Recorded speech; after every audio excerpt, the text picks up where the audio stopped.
Hey everyone, it's Tobes, and welcome to your second monitor. Today is the next video in my series of Marvel Superheroes Commander deck techs. I'm releasing a new Marvel Commander deck every Thursday through mid-August when the Hobbit set drops, in addition to my usual Monday Commander deck tech videos. It's Marvel, so we're gonna have fun with it. As you see, today our commander is Karolina Dean Runaway, but she's not alone. We also have Alex, Chase, Gert, and Old Lace, Molly, Nico, and even Victor here with us. These kids, minus Victor, used to meet once a year when their parents would get together for a charity event. But when they discovered their parents were actually a group of supervillains called the Pride, they realized they can only rely on each other as they became Runaways. Using the distinct powers and talents they possess, or in some cases, a pair of high-tech gauntlets and a telepathic dinosaur, they forged themselves into a found family as a rejection of their evil origins. I read Volume 1 of this series way back in the day, and Brian K. Vaughan and Adrian Alfona did a great job of bringing it to life. Now that the Runaways are available in a single Marvel Superheroes Jumpstart pack, albeit a mythic one, we can build a deck around Karolina, whose color identity lets us play the whole team. I'm excited to show you what I put together for her and her friends, but before we get started, let's go over our deck building template. I like to build my deck around my commander, or in this case, kind of the whole team. I want to show off why it's such a cool card and why I thought it deserved a deck of its own. So I take about 30 cards and put them toward doing whatever my commander asks of me. This is our game plan. It's what we do at the table and how we try to win. 30 more cards go towards supporting that game plan in the form of card advantage, acceleration, and interaction pieces. I usually run 1 or 2 Wraths, sometimes more if it would play into the game plan, sometimes none at all, and I almost always keep to a floor of 38 lands. That way I can always hit my land drops and cast my spells and, play commander. So let's talk about our commander. Karolina Dean Runaway is a 3/3 legendary alien hero for 3 and a red with flying, and at the beginning of your first main phase, add Wooburg, a white, a blue, a black, a red, and a green to your mana pool. This mana can't be spent to cast spells from your hand. Karolina, or it actually may be Karolina, I'm probably going to say it both ways during this video, is a cool evasive commander who gives us access to bonus mana every turn so long as we follow its restriction. I like this prismatic theming on a character who once went by the codename Lucy in the Sky, but her colorful mechanical identity works with her friends' cards too. Alex rewards us when he or our other creatures enter from somewhere other than our hand. Molly powers up and exiles a card we can cast in the process. Chase repeatedly lets us discard to gain access to the top of our library.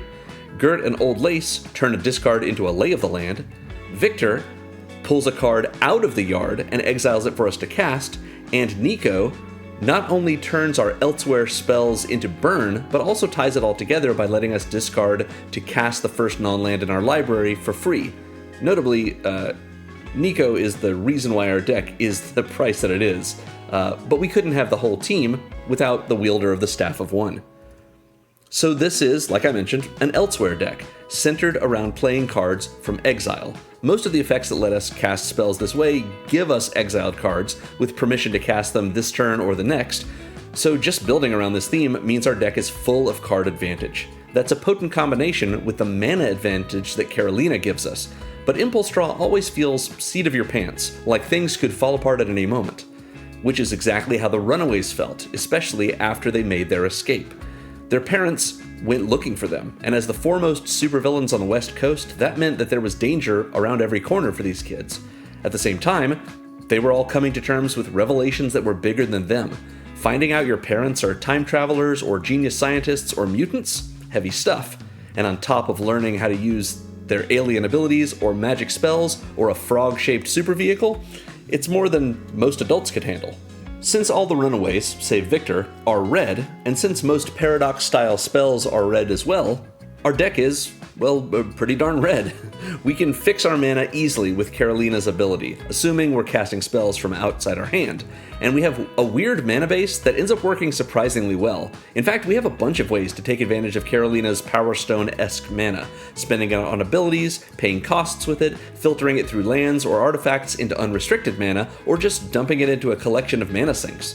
And that's all if we don't have access to spells we can cast, which, as I mentioned, is rarely the case.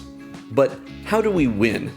Honestly, Sometimes it feels like it's anyone's guess. We have a number of different effects that can help us cross the finish line, but every game plays so differently from the others that it's never certain if we're going to burn our opponents out, slam in with our flying commander, build up a board of creatures and win through mass combat, or some combination of all of these. We have a bunch of advantages and they're all time sensitive, so we play our cards fast and furiously, knowing that we can outrun our opponents faster than they can outgun us. We are resilient in a way that few decks can manage, able to bounce back even when we've had to regroup, because we know our strength doesn't lie in where we come from, it's in our future, the one that we build together. We put our trust in our friends, use the resources they give us, and let our teamwork carry us to the place we're supposed to go, even if it's not a place we once knew. Our opponents can try to pursue or predict our plays, but with their structured decks and reliable curves, they will fare little better than the Pride. A strategy of stick together with no cohesive plan, now that's the kind of win con parents just don't understand. You'll enjoy this deck if you like the feeling of each turn being unpredictable but well fueled from the command zone, or if you love the story of the Runaways and you want to show your friends just how hostile the hostile can be. Try not to die. Anyway, this Moxfield list that we are going over today is linked in the video's description. At the bottom of it, you will see a considering section filled with cards that I considered putting in the deck, and many of them I tried to, but ultimately they didn't make the cut for me. I think that what we've come up with today works pretty well, but if you have a bigger budget or a smaller one, and, you know, maybe Karolina at $9 and Nico at almost $30 haven't gone down yet, hopefully they will soon. If you like what I've done here and you want to go more heavily into it, or if you're interested with what I've done and you want to take it in a different direction, that considering section, as well as the rest of this deck list, are a good place for you to begin when you build your own Karolina Dean Runaway deck. So let's get started. I want to go back to the other Runaways first. I want to talk a little bit more about each of these cards and then get into the actual way that our game plan plays, because if we're playing a Runaways deck, we want to see the Runaways. So we're going to start with Alex. This is Alex Wilder, 1 and a red for a 1/3 legendary human hero villain, which unfortunately is a bit of a spoiler, but that's how it goes, I guess.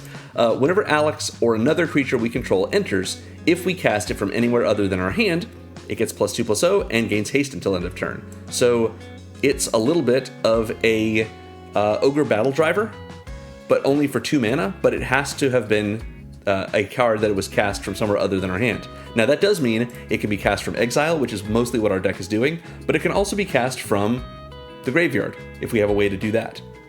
For example, Alex has Escape.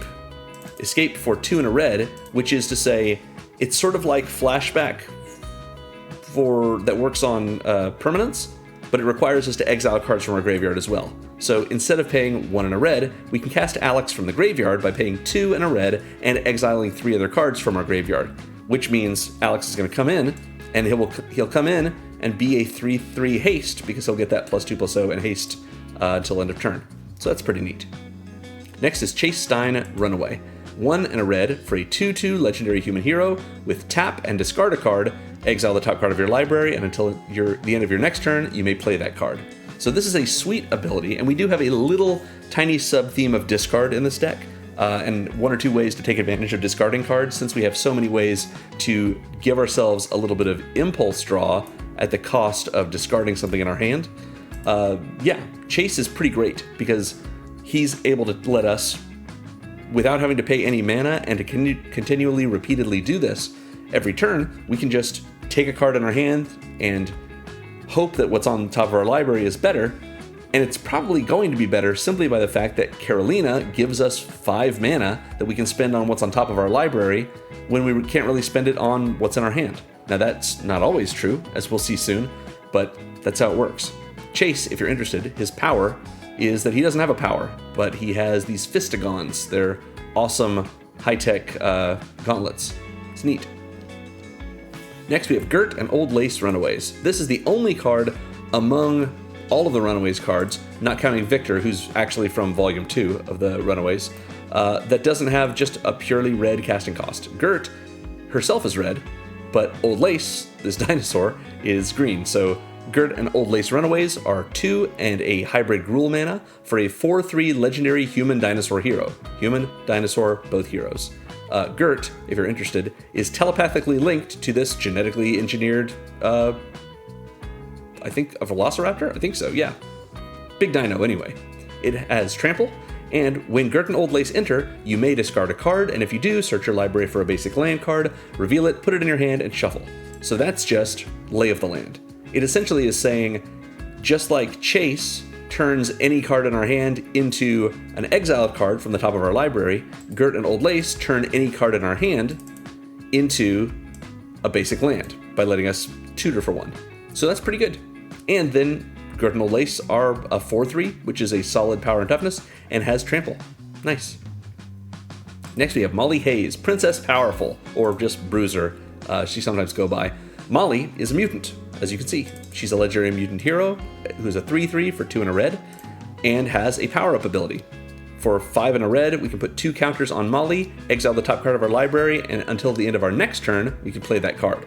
As you may or may not know, power-up abilities are activated abilities that work exactly like you would expect any kind of activated ability to work, except you discount them, you reduce their cost by this creature's mana cost if you are activating it the same turn that the creature entered. So essentially, if you want to power Molly up at any time other than the turn she came in, you're going to be paying an extra 5 and a red. But if you want to power her up the turn she comes in, you're essentially paying 5 and a red to cast her and to do the power up, because the power up would only cost 3 generic on the same turn since it's discounted by 2 and a red. So pretty neat. And I mentioned the Leapfrog, the cool vehicle they have, that's it. Neat. Next we have Nico.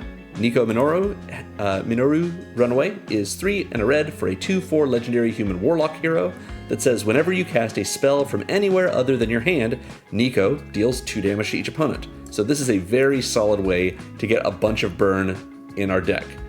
And for 2 and a red, we can tap her and discard a card to exile cards from the top of our library until we hit a non-land, and we can cast that without paying its mana cost. So this is much better than Chase, but we are having to spend 3 mana to activate it, as opposed to Chase, who just lets us cast, or lets us play the card on top of our library. Notably, Chase says play, so that means we are able to play lands as our land drop if we get a land there, rather than just spells. Nico has us find a non-land, so it says cast that card, since it's not going to be a land for us to play anyway. So both of these are good in our deck. Obviously, Nico is very powerful and is going for a lot of money right now, because she's the mythic from this set. So this Jumpstart pack. So yeah. But we also have Victor. Victor's in here too, because Victor was a cool...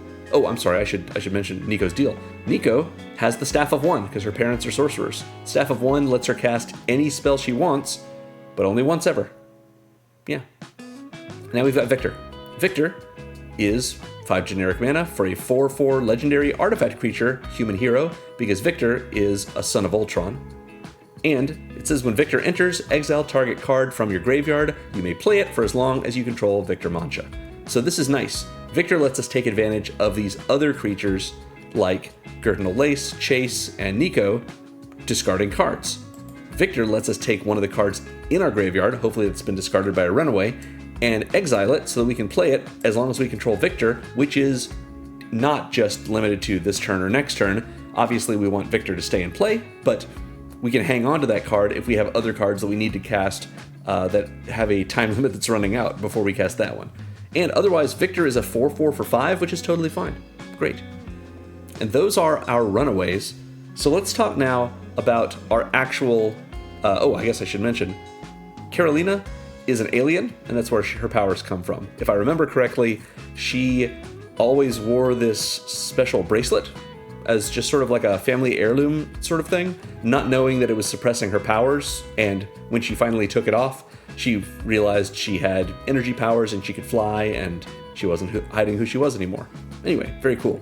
Notably, Karolina's ability says, add this mana, and this mana cannot be spent to cast spells from your hand. That doesn't say it can't be spent on non-spells. So like I mentioned, we can use this to pay costs, we can use this to activate abilities, we can sync this into mana sinks like activated abilities of those sorts, whatever we want to do with this, and we can cast any spells we want with it as long as they're not being cast from our hand. So it's similar to Power Stone mana, but much less restrictive. So Now that we've seen our Runaways, let's go to our biggest section in the deck, which is our From Exile section. Actually, we'll start with From Elsewhere, since we're right here. We've seen Alex. Alex lets us cast, gives us a trigger when we cast cards from somewhere other than our hand, but can itself be cast from the graveyard. And that's what's notable about that. Pretty neat. Advanced Reconstruction is a class enchantment. The way these work is for 3 and a red, we get an enchantment, that's a class, that has this first ability. At sorcery speed, we can pay 1 and a red and level it up to level 2, and now it has both abilities. And then once it's level 2, at sorcery speed, we can pay 1 and a red again to level it up to level 3, and now it has all of its abilities unlocked. That's how these work. So, its first ability is, at the beginning of our first main phase, we mill a card and then exile a card from our graveyard at random. Because if we're doing some archaeology, we don't know what we're going to find. Of course, if there's only one card in our graveyard, we kind of know what we're going to find. Sometimes there's only a shallow dig, and you know what you're going to see. And then we can play that exiled card this turn. Now, notably, it says play, so we can play lands as our land drop, but if it's a card we don't want to cast this turn or play this turn, it's just going to be gone for us. It'll just stay in exile. That's how any of these impulse draw effects work. But we're filling our graveyard in the process and then finding something. So pretty nice for us to be able to get a little access to yet another card every turn, even if it's random, because it's kind of random what you get off the top of your library. So it's almost like for 4 mana, this is our version of Phyrexian Arena, just drawing us an extra card sort of every turn. There's a reason I did not put Count on Luck in this deck, even though it is the red Phyrexian Arena. So yeah, level 2 is whenever 1 or more cards leave our graveyard, it deals 2 damage to each opponent. And cards are leaving our graveyard every time this happens. Every time we send a card to exile from our graveyard at random, that's 2 damage to each opponent. Awesome. And then level 3, spells we cast from anywhere other than our hand cost 2 generic less to cast, which really helps us maximize the amount of value we can get from Karolina's mana, as well as helps us with, the spells that we're casting, just using the mana that we already have, or spells from other places besides just exile. Like if we were to cast Alex when we have Advanced Reconstruction at level 3, we can cast Alex for its escape cost by paying just a single red and exiling 3 of their cards because it's discounted by the 2. Pretty good either way. So yeah. Finally, in this section, we have Ignite the Future, which is more of a From Exile effect. It's 3 and a red for a sorcery that lets us exile the top 3 cards of our library, and until the end of our next turn, we can play them, and if this was cast from the graveyard, we can play them without paying their mana cost. The reason it's in this section is because we can flash it back for 7 and a red, which is great. The flashback cost is not casting the spell from our hand, so we can use Karolina's mana on this. And if we've got just 2 mana sitting around of any sort, Karolina makes Wooburg, so one of those is red, so that takes care of the red and 4 others. So we just need, I should say, 3 other mana in order to flash this back. And hopefully, we've got some spells in our graveyard, and we're going to be able to cast them all without paying their mana cost, since we're just spending a bunch of mana on Ignite the Future. Nice. So that covers our From Elsewhere section, but like I mentioned a moment ago, we've got this very large From Exile section. There's some overlap. We've seen some of these cards already, but we're going to go through a lot of other ones. Like I mentioned earlier, most of these are card advantage for us, but we're going to see how they go. Asgardian Inspiration begins first. Now this, as you can see in the art, is the Mighty Thor, Jane Foster. So I made a deck for her last week. So if you have not seen it, check out the video's description for a link to that video, link to that deck. It's pretty cool. This card's not in it because her card is a white-blue card, and so you can't put this red card in it. But it's actually funny because I didn't know this. The flavor text is pretty similar to the name of that deck, which is A Thor Like Me. Mayhaps you fought a Thor, but you never fought this Thor, so forth. Yeah. Anyway, this is a single red for a sorcery that has us exile the top card of our library and lets us play it this turn. So only this turn. So this is just very simple impulse draw. That's okay. Just 1 red is enough for that. But whenever a source we control deals non-combat damage to an opponent, like any of our burn effects that we've already seen, like Advanced Reconstruction or like Nico, we can pay 2 generic, and if we do, we can return this card from our graveyard to our hand, which is not just a great way for us to be able to cast this again, it's also 2 generic mana, which we can pay with Nico's mana.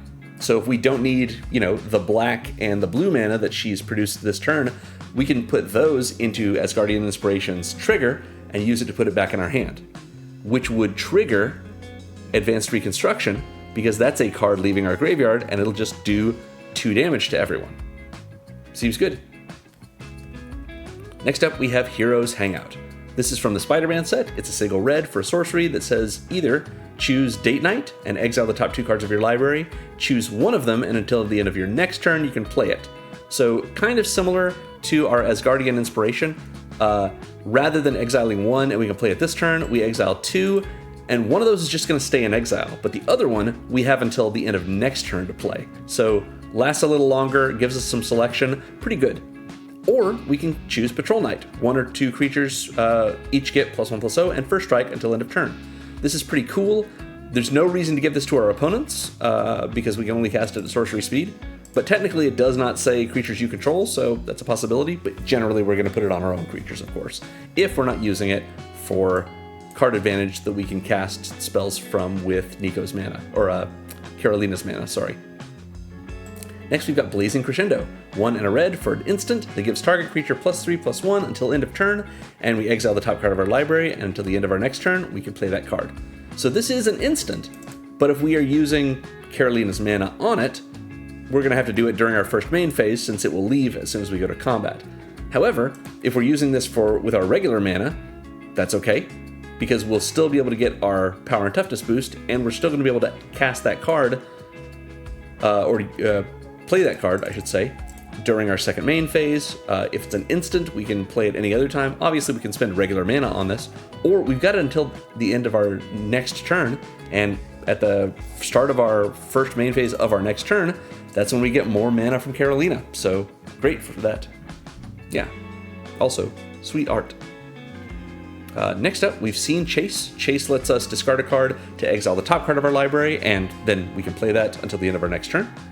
Containment Construct is next. This is the card that's most meant to help us take advantage of all the cards that we're discarding in this deck, especially from the Runaways themselves.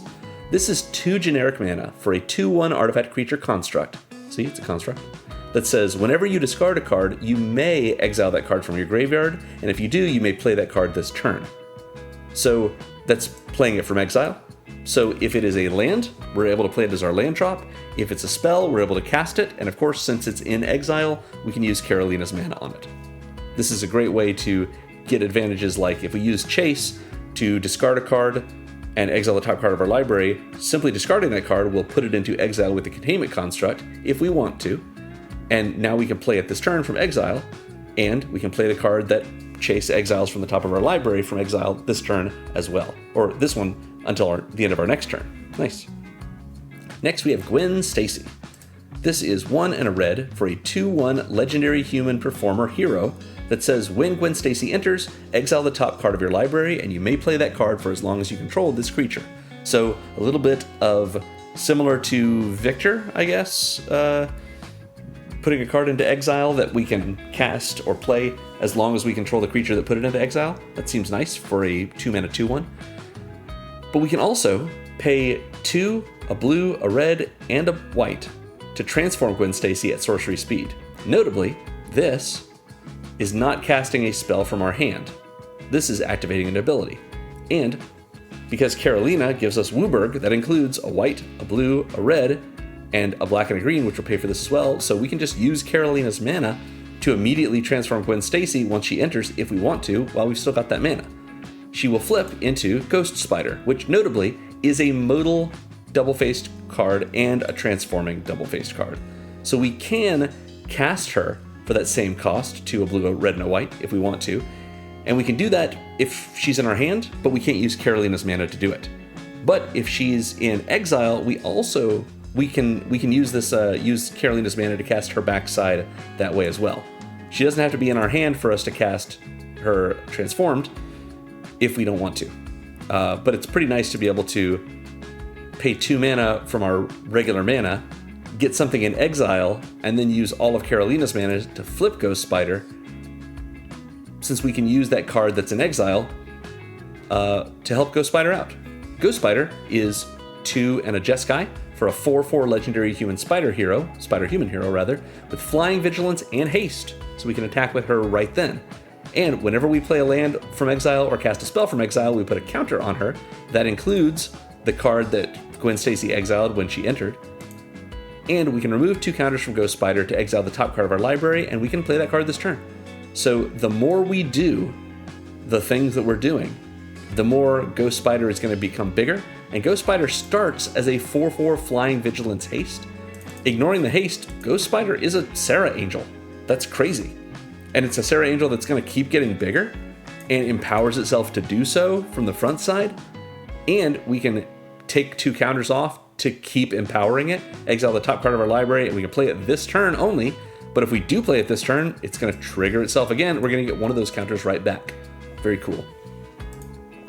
Next, we've got Reckless Impulse, just a classic. We've got 2 versions of this in this deck, actually. 1 and a red for a sorcery that exiles the top 2 cards of our library, and until the end of our next turn, we can play them. Great, it's just 2 mana to essentially impulse draw 2 cards. That's all we need. I'll just go ahead and mention, Ren's Resolve is the same card. 1 and a red, sorcery, exile the top 2 cards of your library, until the end of your next turn, you can play those cards. Great. There are no differences between these cards, it's just nice to have this effect twice. So yeah, there we go. Next, from Modern Horizons 3 is Unstable Amulet. 1 and a red for an artifact that says when it enters, we get 2 energy counters. Don't get excited, this is the only energy card in the deck, and we only really need it to activate itself. Because it says whenever we cast a spell from anywhere other than our hand, that's not lands, but it is our graveyard, exile, whatever it may be, Unstable Amulet deals damage to each opponent. So solid, repeatable burn, hits everyone, great. And we can tap it and pay double energy to exile the top card of our library, and we can play it until we exile another card with this artifact, which is to say, we're not going to find any other energy. Probably. I don't think we're going to be playing against someone else who's going to give us energy, I imagine, and we don't have any other sources of energy in this deck. So generally, what this is a one-time exile the top card of your library, and then you can hang on to it. For as long as Unstable Amulet's in play, it's in exile waiting for you to play it. So if it's a land, cool. If it's a spell, even cooler. We can use Karolina's mana to cast it, which will trigger it, and then it just sits in play doing this for the rest of the game. That's fine. Next is Crossover Collaboration, a new Marvel Superheroes card. This is 2 and a red for an instant with Teamwork 2, meaning as we cast it, we can pay an additional cost of tapping any number of creatures with at least a total power of 2. It can be any number, but we only have to tap 2 power worth. So maybe 2 1/1s or one of our 2/1s, something like that. And if we do that, whenever it resolves, we exile the top 2 cards of our library, and until the end of our next turn, we can play those cards, which is exactly the same as Ren's Resolve and Reckless Impulse, except it costs 1 more and it's instant speed. And if this spell was cast using Teamwork, we also make a treasure token. So we get that treasure back, or that mana back essentially, in a way that we can bank, simply by tapping a creature along with it. So crossover collaboration is pretty good. Next up is Faldorn Dread Wolf Herald. This card is terrific. It's the face commander from the Exit from Exile, I believe it's called, commander product from Commander Legends Battles for Baldur's Gate. 1, a red and a green for a 3/3 legendary human druid that says whenever we cast a spell from exile, or a land we control enters from exile, we make a 2/2 green wolf creature token. Sure, free 2/2s, sounds good to me.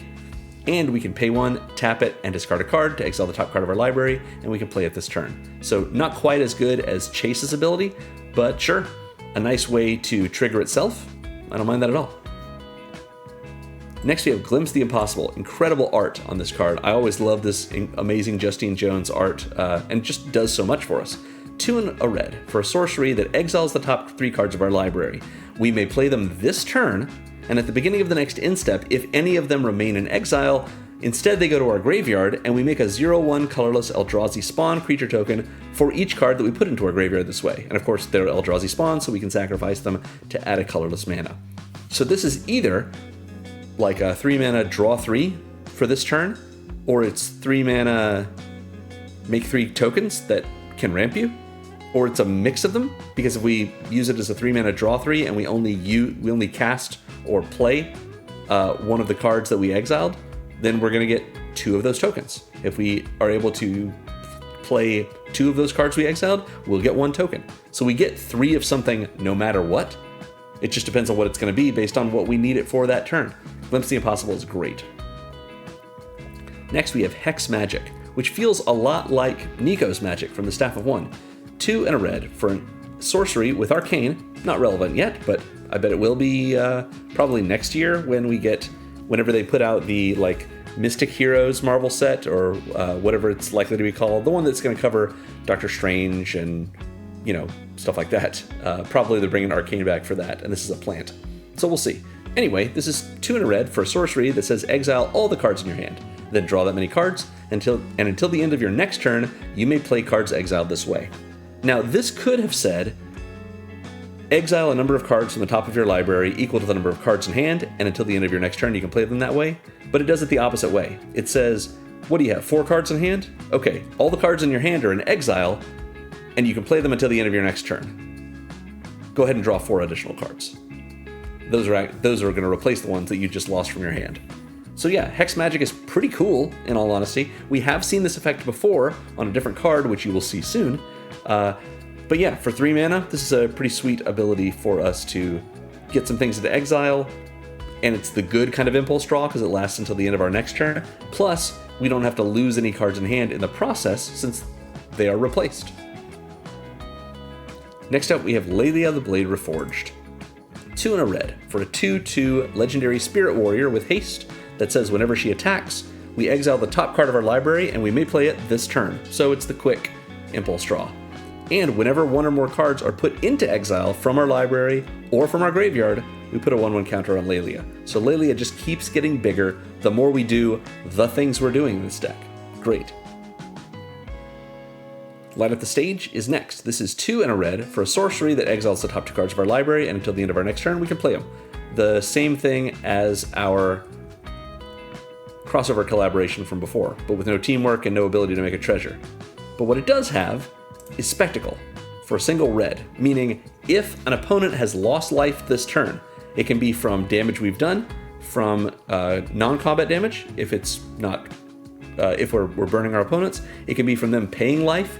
For any reason, if any opponent has lost life during the turn that we have this in our hand, we can cast Light Up the Stage for our single red rather than 2 and a red.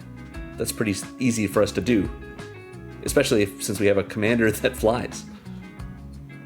Next up is Molly. We've already seen Molly, and Molly lets us exile the top card of our library when we power her up, and we can play it until the end of our next turn. Monastery Raid is next. This is from the Assassin's Creed set. It's 2 and a red for a sorcery that says exile the top 2 cards of your library. If its free running cost was paid, exile the top X cards instead, and you may play the exiled cards until the end of your next turn. So ultimately, ignore the free running part. This is another Rin's Resolve, but for 2 and a red. Exile the top 2, we can play them until the end of our next turn. But it has a free running cost of X and a red, which means we can cast it for its free running cost if we dealt combat damage to a player this turn with an assassin or a commander. We only have 1 commander, but she flies, so it's not hard for us to be able to use this as long as we're willing to do it post-combat, which is when we've already lost access to Karolina's mana for the turn, but we can at least get that mana at the start of our next turn, and we're able to get more than just 2 cards if we put more than X into this. Now, if we're putting 2 into X, it's the same cost here, so we don't have to do that damage. But if we're really thinking we want to draw a bunch of cards or draw them into exile, then we can pump a lot more into free running, and that's pretty good. So yeah, but I know you're wondering, do we have any assassins in this deck? No, we don't. We only have a commander. We are playing a deck of good guys, no assassins here. Next up is Tavern Brawler. This is from Commander Legends Battle for Baldur's Gate, which I guess I could have mentioned a bit ago, but if you aren't aware, every Monday right now, as of several weeks ago, I'm releasing a new Commander deck featuring one of the legends from Commander Legends Battle for Baldur's Gate, and I'm going to be releasing a deck for every one of them. It's going to take more than a year to get through this at one deck per Monday. So check out the playlist in the video's description, and you'll be able to see all the ones I've done. And if you are finding this video much later after it is that I've released it, there's probably a lot more in there. So yeah. In any case, Tavern Brawler is a legendary enchantment background. Backgrounds grant an ability to your commander.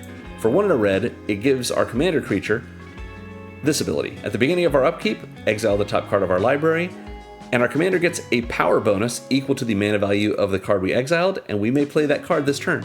So it's another Phyrexian Arena for us. Exiles a card at the top of our turn, we can play it this turn if we want to, and it even gives a power bonus equal to that card's mana value to our commander. Great. Does not work if Karolina's not in play, because it's actually her ability, but nice to be able to have. Next we have Ultimate Magic Holy. We actually, interestingly, have a little bit of a white theme in this deck.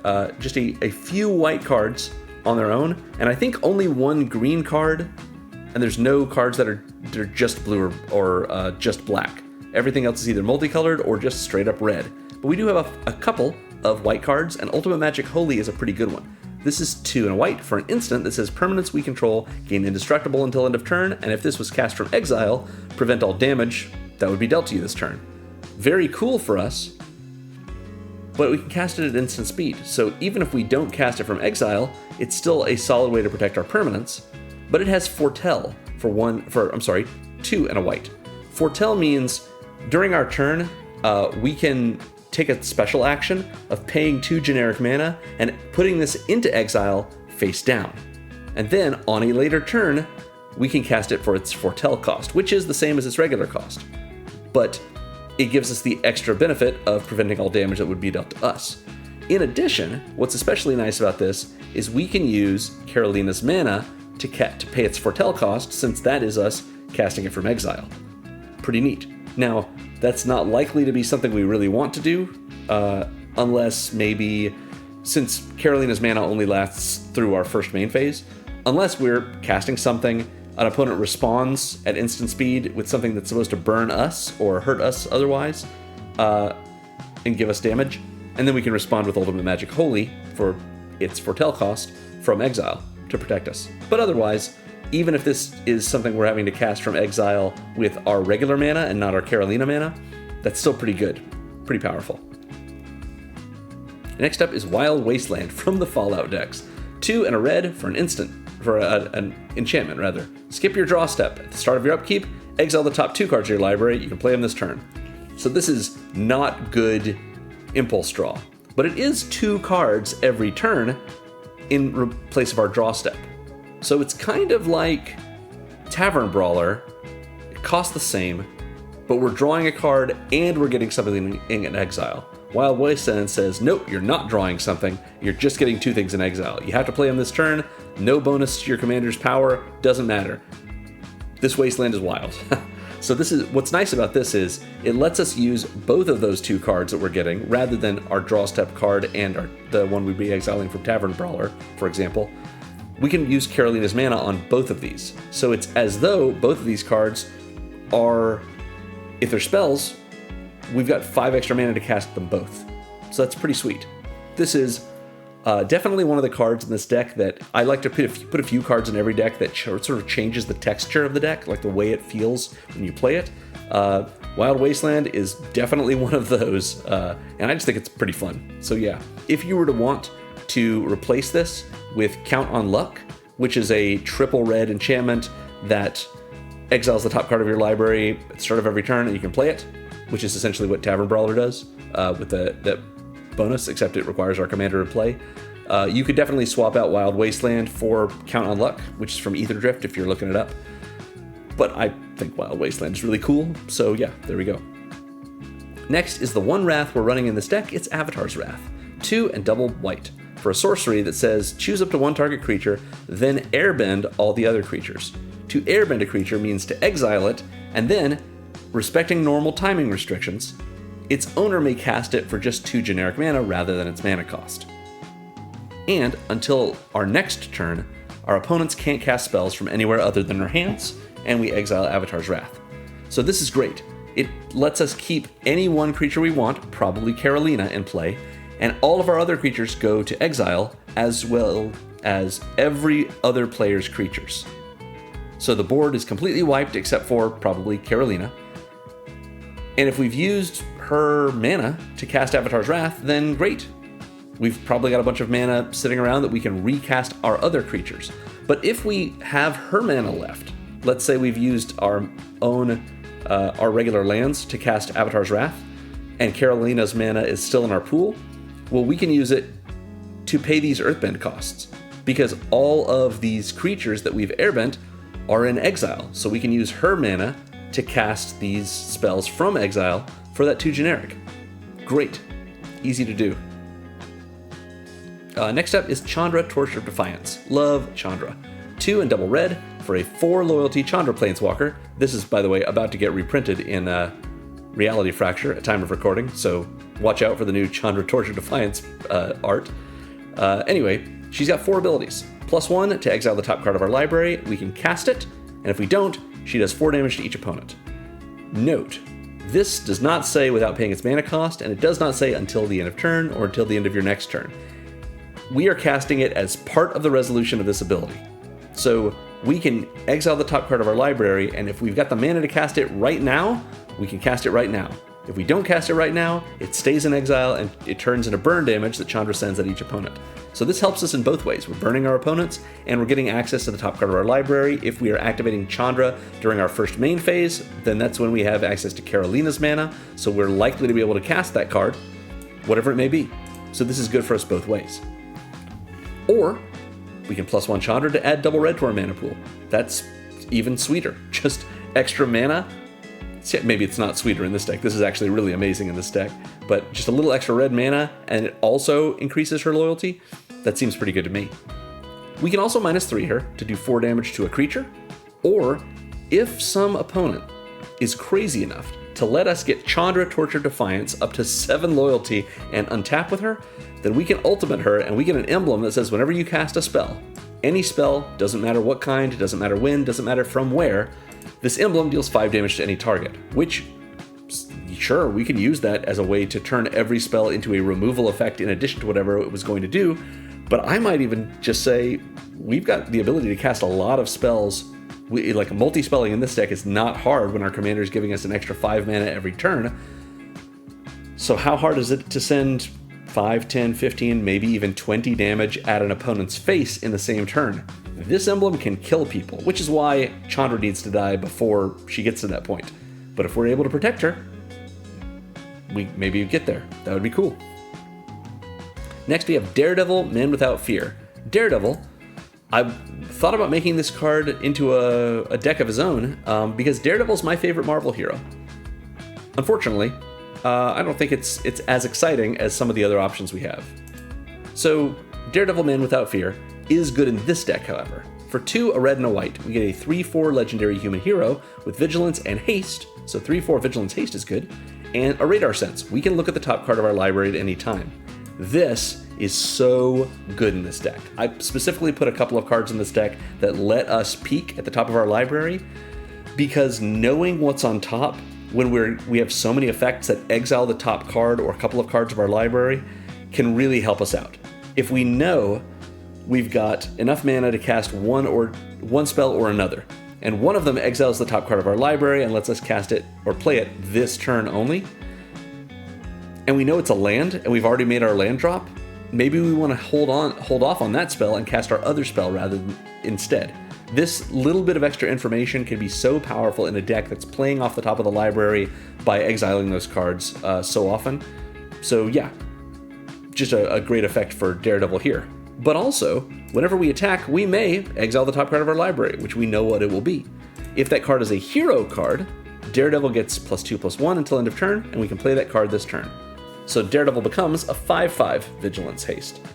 So this is very cool. We only have 9 heroes in this deck, I believe. Is that right? Yeah, 10 heroes, but Daredevil's one of them, and so is Karolina. So we're only going to be able to find 8 other cards in the deck that are heroes.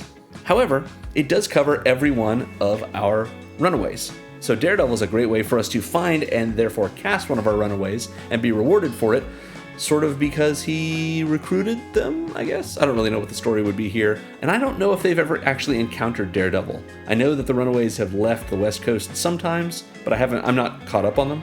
So yeah, I just think he fits really well in this deck, and he's another red and also white card. Next we have Ignite the Future, which we've already seen. Lets us exile the top 3 and play them until the end of our next turn. Next we have another Spider-Man card. It's Interdimensional Web Watch. This is 4 generic mana for an artifact that says when this artifact enters, exile the top 2 cards of your library, and until the end of your next turn, you can play them. More of this. However, we can also tap it to add 2 mana in any combination of colors, and spend that mana only to cast spells from exile. So this is a little more restrictive than Nico's mana, or I'm sorry, Karolina's mana, but it is a 4 mana rock that taps for 2 mana. That's pretty good. Yeah. Next up, we have Invasion of Kaldheim. This is a battle. If you've never seen battles before, this is how they work. This is a siege battle. So we cast it for 3 and a red, and it enters under our control, but we choose an opponent who will protect it. And then anyone other than that opponent can attack the battle rather than an opponent or a planeswalker. And the opponent who's protecting this can defend the battle with their own creatures as blockers, the same way that they would defend a planeswalker they control that someone might be attacking. Now, there's no reason for any player other than us to attack this, because we're the only one who can get a benefit from it, but you never know. Maybe we make a deal with someone and they use their attackers to defeat the battle for us. That's fine. Whenever the battle takes damage, whether it's combat damage or a lightning bolt or whatever it may be, it reduces the number of defense counters on it, and when it hits 0, we exile it and we cast it transformed. Which means it will come in as Pyre of the World Tree, which has no casting cost because the only way to cast these spells is by defeating it and casting from exile, which is us casting it from exile, which doesn't require us to spend Karolina's mana, but it helps with any of our other things that care about us casting spells from exile or from anywhere other than our hand. Invasion of Kaldheim is something we can do with that. And again, since our commander flies, it's not hard to swing in for damage to Invasion of Kaldheim and defeat it. But that's not all. Invasion of Kaldheim is 3 and a red, and when it enters, we exile all the cards from our hand, then draw that many cards, and until the end of our next turn, we can play cards exiled this way. This is Hex Magic, again. This predates Hex Magic by several years. This came out in 2023, so 3 years before Hex Magic. Costs 1 more, but it's a battle. We get more from it than just that sorcery, so pretty nice. And then when it flips, it's Pyre of the World Tree, an enchantment that gives us the ability to discard a land to have it do 2 damage to any target. So that is planeswalkers, creatures, or players, and it lets us say we've got lands in hand, we don't need those lands in hand. Maybe we've drawn something and we'd rather use them, we'd rather get something else. So if we don't need a land, we can just throw it away, do 2 damage to any target, and when we discard a land card, whether it's from Pyre of the World Tree or because we're discarding it to chase or any of our other cards that let us discard something to activate them, we then exile the top card of our library and we can play it this turn. So it's only this turn, but it's whenever we discard any land card. So pretty nice. That covers Invasion of Kaldheim. We've seen Nico. Nico gives us access to more cards we can exile, but really, Nico's here to burn our opponents every time we cast a spell from anywhere other than our hand, and to let us essentially cascade into a free spell by discarding a card. That seems pretty good. Next, we have Prosper Tomebound. This is the face commander from the Exile deck from Adventures in the Forgotten Realm commander. So yeah, this is 2, a black, and a red for a 1/4 legendary Tiefling Warlock with Death Touch and Mystic Arcanum. At the beginning of our end step, we exile the top card of our library, and until the end of our next turn, we can play it. So that's at our end step, but it essentially is, quote, drawing us a card for our next turn, and that's pretty good. And it has a Pact Boon. Whenever we play a card from exile, that's lands as well, we make a treasure token. So Prosper helps us out with our cards that we're casting, whether they're from exile or not, because we get treasures, and we get rewarded for doing the things that we've already been doing with those treasures, and we're able to do more of those things every turn. Plus, Prosper's a great blocker as a 1/4 Death Toucher. Great. Next is Wild Magic Sorcerer. I love that this card's price has dropped. 3 and a red for a 4/3 Orc Shaman Sorcerer that says the first spell we cast from exile each turn has Cascade. That's each turn. So if we cast a spell from exile that is an instant and we're casting it on our opponent's turn, that also counts for Wild Magic Sorcerer. But Cascade says when we cast that first spell from exile, we exile cards from the top of our library until we exile a non-land card that costs less than that first spell we cast from exile. And then we can cast the spell we exiled that costs less without paying its mana cost, and we put all the other exiled cards on the bottom in a random order. So it essentially says every time you cast a spell from exile, if it was the first time this turn, you're gonna find another spell in your deck that costs less and cast that one from exile as well. And you do that one for free. So that's something that will trigger Nico, for example, or anything else that cares about us casting spells from exile. It just gives us a second spell every turn that we cast something from exile, which we're doing a lot of in this deck. Next up is Escape to the Wilds. Oh, love this card from Wilds of Eldraine. From Throne of Eldraine. Pardon me, that's my favorite set. This is 3, a red, and a green for a sorcery that exiles the top 5 cards of our library and lets us play cards exiled this way until the end of our next turn, and also gives us an additional land drop this turn. So if we find any lands in those 5, we can play at least one of them. So if we haven't made our land drop this turn, maybe we find 2 lands and we can play both of them. That's pretty good too. So a little bit of acceleration, a nice big impulse draw effect, last until the end of our next turn, great. Next we have a room.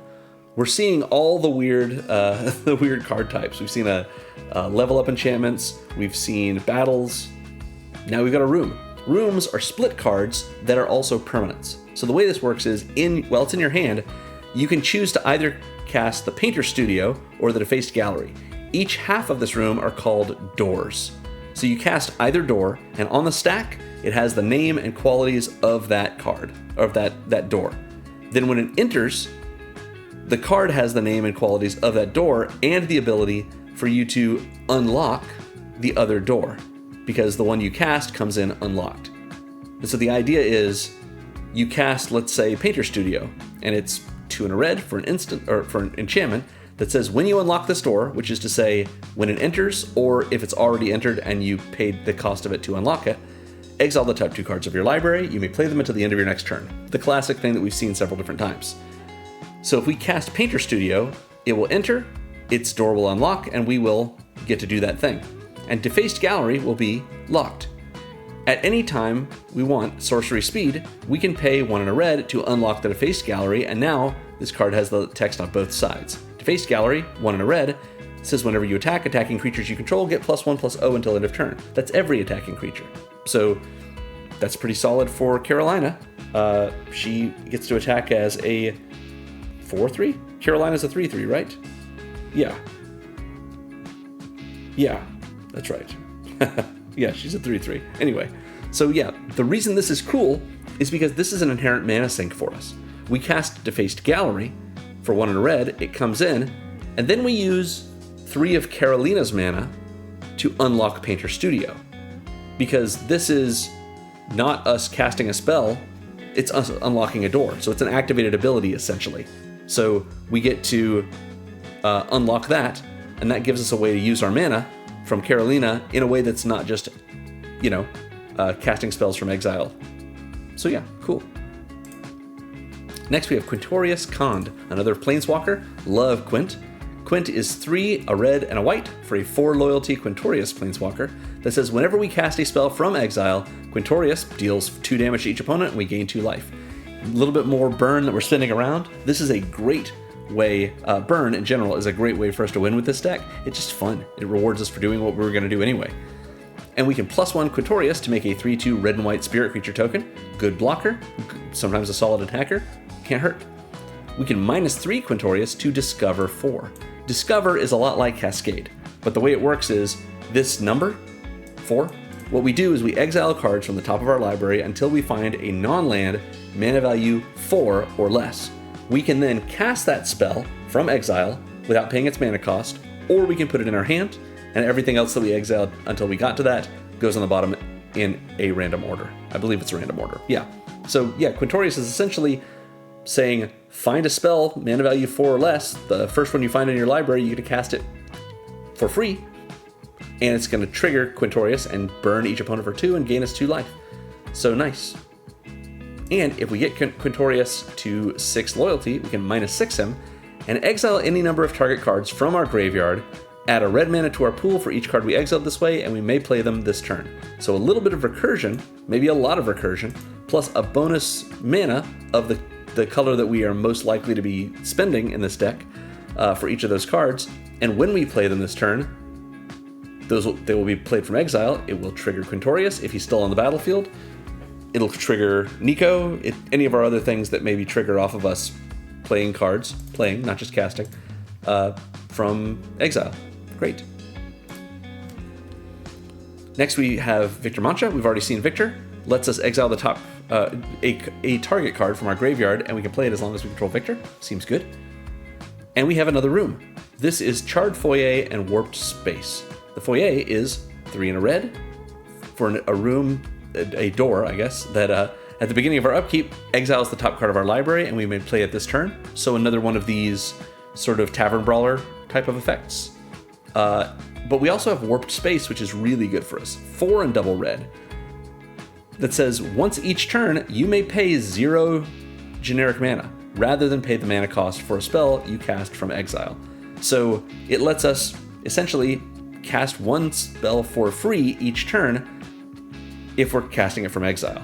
And since the foyer puts in a card in exile at every turn, if it's a spell, we're going to be able to cast it for free. Or any one of our other many things that we're casting from exile, we can cast for free. This is a great card for us to say, 3 and a red, we're just going to play that. And then use Karolina's mana to pay for 4 and a red here. Because that Wooburg, all but the red can go into the 4, and the red can go here. And what do we have to do? Pay 1 more red? So we're paying a total of 3 and double red to get both sides of this unlocked. And we probably have something in exile already that we can cast for no mana right away. That seems great. Yeah, this is an excellent card to go into this kind of deck. And that covers all of our from exile cards. I want to check in with one more section in our game plan, which is our burn section. These are all cards that have a way of doing direct damage to our opponents. We've seen many of them, but we haven't seen Shadow of the Goblin. This is from, obviously, the Spider-Man set. 1 and a red for an enchantment with Unreliable Visions. At the beginning of our first main phase, we discard a card, and if we do, we draw a card. So that's not optional. So we're throwing things away in our graveyard. Sometimes that can be helpful to us, like with Pyre of the World Tree if we're discarding a land. But in any case, we're putting things in the graveyard, and we're getting to draw a card to replace it. So yeah, a little bit of rummaging can't hurt. And we have Undying Vengeance. Whenever we play a land or cast a spell from anywhere other than our hand, this enchantment deals 1 damage to each opponent. So we're going to be doing a lot of burning of our opponents for just a single, or for just 2 mana with Shadow of the Goblin. Next we have Spider-Man 2099. If you like Spider-Man 2099 and you want to see a deck built around it, I sure built one. So the link to that video is in this video's description. It's pretty fun. So for a blue and a red, we get a 2/3 legendary Spider-Human hero that we can't cast during our first, second, or third turns of the game. Just can't. Costs 2 mana, can't cast it. That's even from exile. A shame. Can't get it out here because it's from the future. We have to wait until we get to the future, I guess, to do that. But when we do, it's a 2/3 for 2 with Vigilance and Double Strike. That's pretty solid. And at the beginning of our end step, if we've played a land or cast a spell, this turn from anywhere other than our hand, Spider-Man 2099 deals damage equal to his power to any target. So we can kill creatures with this, we can burn players. It's only 2 mana right now, but we can sure cast some spells or do other things that pump it up and do even more damage. Plus, Double Strike and Vigilance will benefit from that as well. Nice. Next, we've got the Unstable Amulet. It will ping each opponent for 1 every time we cast a spell from anywhere other than our hand. Advanced Reconstruction's second chapter, or second level, I should say, pings each opponent for 2 whenever 1 or more cards leave our graveyard. Chandra can burn each opponent for 2 if we +1 her, exile the top card of our library, and we don't cast it. Evasion of Kaldheim's backside can do 2 damage to any target when we discard a land card. Nico does 2 damage to each opponent every time we cast a spell from somewhere other than our hand. Quint does 2 damage to each opponent, and we gain 2 life every time we cast a spell from Exile.